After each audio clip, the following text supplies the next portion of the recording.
Okay, I'm sitting down with Brian Paquette, the director of Culinary for Chili's. Brian, thanks for taking some time. Thank you, Sam. Thanks for having me here. Brian, to say that Chili's is having a big year would be sort of the understatement of the day. Yeah, absolutely. You guys are having a massive year. The 2024 sales are up 30 plus percent.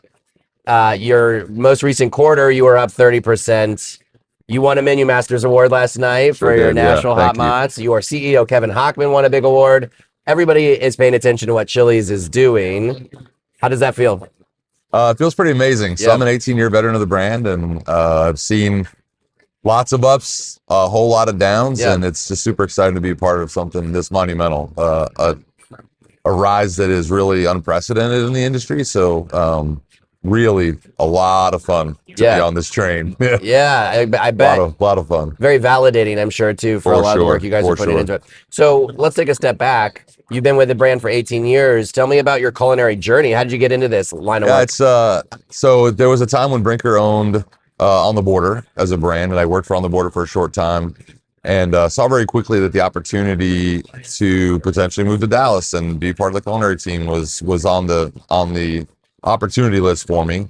And very early on said that's what I wanted to do, and stuck to my guns and told everyone that wanted to listen that that's where I wanted to go. And here we are, dreams come true, and Yeah. I'm doing it. So yeah, it's been a wonderful journey and really landed where I wanted to land. So I know that since Kevin has been a part of this brand now for 3, 4 years, a lot of the effort he talks about that you guys have put into things is optimizing the menu, optimizing your operations. Yes. What does that look like for the menu? yeah, taking those tried and true menu items that we've had on the menu for a really long time, taking another look at them, making sure that the ingredients are optimized, we got the best quality, that we're taking time to think about what an investment in those items might look like, making them just better. We've got a lot of new guests and we're trying to attract even more. And in doing that, we want to make sure that their first time is not their last time and that they come back time and again. And I think the investment in food and the leadership that Kevin's providing and the guidance for us to do that has been really monumental in our success, being able to get guests back in the game. So Sure. yeah, it's pretty cool to see so many new faces in the restaurants and on social. Social obviously is a big part of how Yeah. we're growing the business. Our team last night, we had a representative from social and marketing, and they just were really so instrumental in growing what we are trying to do and the quality and the improvements. But it's telling the story, and guests are responding. Oh, it's amazing. I mean, George Felix, your chief marketing officer, he joined us last night at the Sure Menu did, Masters yeah. Awards. Menu and marketing are so intertwined. Absolutely. How do you guys work together as you're developing menu items to make sure they would resonate in the marketing efforts? Yeah, we do a lot of research. We have an internal insights team. We have internal analytics. It's always looking at the new items that we're developing and how we're putting those programs together, making sure that they resonate very quickly. If things don't seem to be jiving, we cut them out. We move on. We have a lot of opportunity internally to investigate with external resources as well. Once those external resources give us the go, then we can take the time to invest. We generally don't spend time on things that won't make a difference. Yeah. Very very good filters around doing that. If it Yeah. doesn't make sense, don't do it. Don't waste the time. So that's been helpful. And I roll up through the marketing organization, so we're very very close to that team, the marketing and calendar team under Mary Ellen Scott, also reporting to George. And her team, just outstanding marketers and really thoughtful about what we're doing and making sure that it's going to work. So yeah, a great team. We have to talk about the social media aspect of things. Yeah. As I mentioned last night, and the number's probably much higher now, but hundreds of millions of TikTok Hundreds of views of the millions. cheese pull Yes. specifically.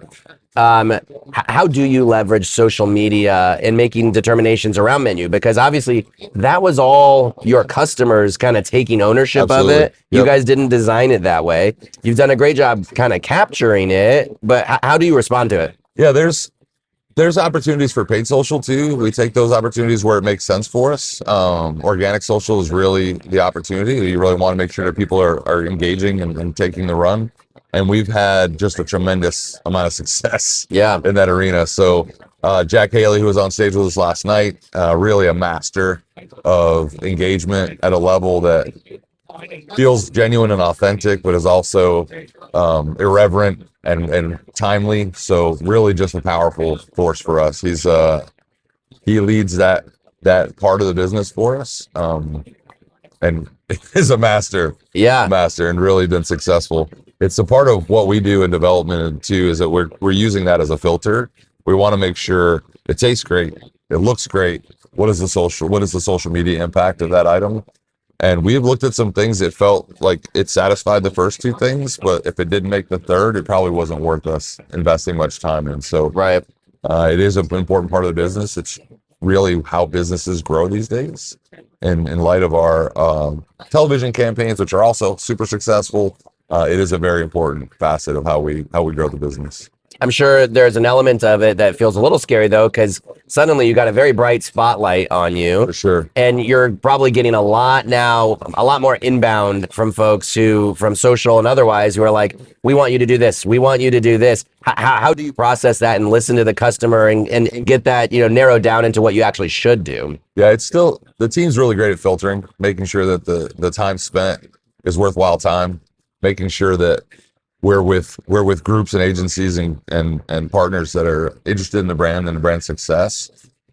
Investing in those people in that time with those folks has really been paramount for our success. Not necessarily focusing on the one or two that aren't loving us, but really focusing on the masses that are. So Sure. yeah. What is your process like in the kitchen? I mean, because we talked about optimizing your menu.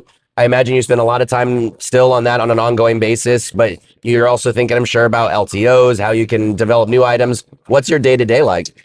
Day to day, we work a ton with our quality assurance team. So we're always looking at quality, product production quality. So that's really about 50% of our time is spent doing that.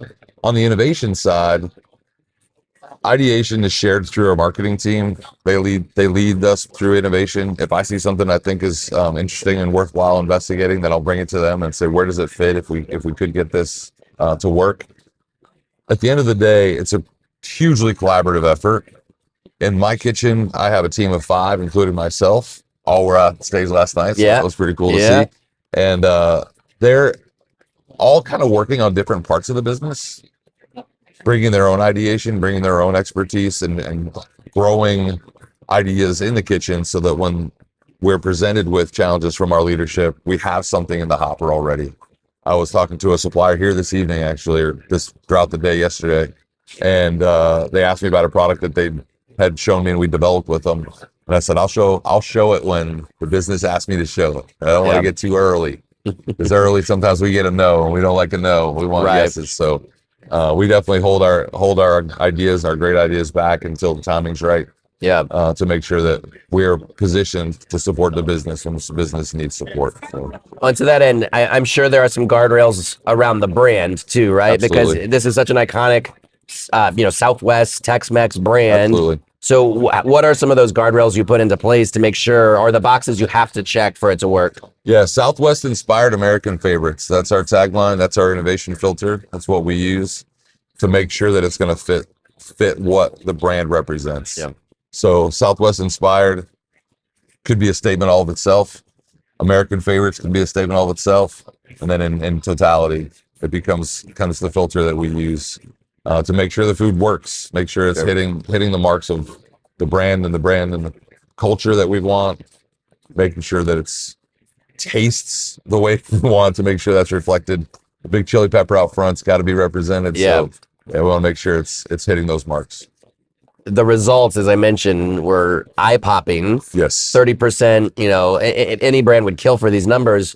Do you feel a pressure with this success? Absolutely. Absolutely. We you all have to do. keep succeeding, yeah. Yeah, we all do. It's unprecedented. Yeah. Unprecedented really in any business, but in restaurant, especially in the atmosphere we're in today, pretty remarkable results. And the pressure's on. We've got some work to do. The team's got a great plan. The culinary team and the marketing teams have great foresight in what we believe is going to be the right things to do at the right times. And I have absolute confidence that we'll do it again. Yeah. I believe you can do it as well. We'll do it again. Brian, last question. Here we are at the show, lots of ideas around the floor, lots of innovations. Any kinds of flavors that you're excited about? Not that necessarily it's coming up at Chili's, but just Sure. something you think is interesting and maybe coming down the pike. Yeah, it's interesting the amount of Asian flavors that are coming forward. Even Indian flavors. Those are flavors that at home we're using all the time and are super excited about. It informs us no matter what, right? As we innovate and as we look at things, I encourage my team to have experiences and dine at places that are not necessarily in the right vein, because it may be a plating change that could be impacted with their brand. It could be a flavor that's in the item that says, "Boy, that would really be a great accompaniment to something we have on the menu." So those Asian flavors, Indian flavors, really inspire me Yeah, and the team as well. So it's exciting. love it. Yeah, Brian Love Paquette it. of Chili's. I appreciate your time. Cheers. Thank Thank you. you, Sam. Appreciate it.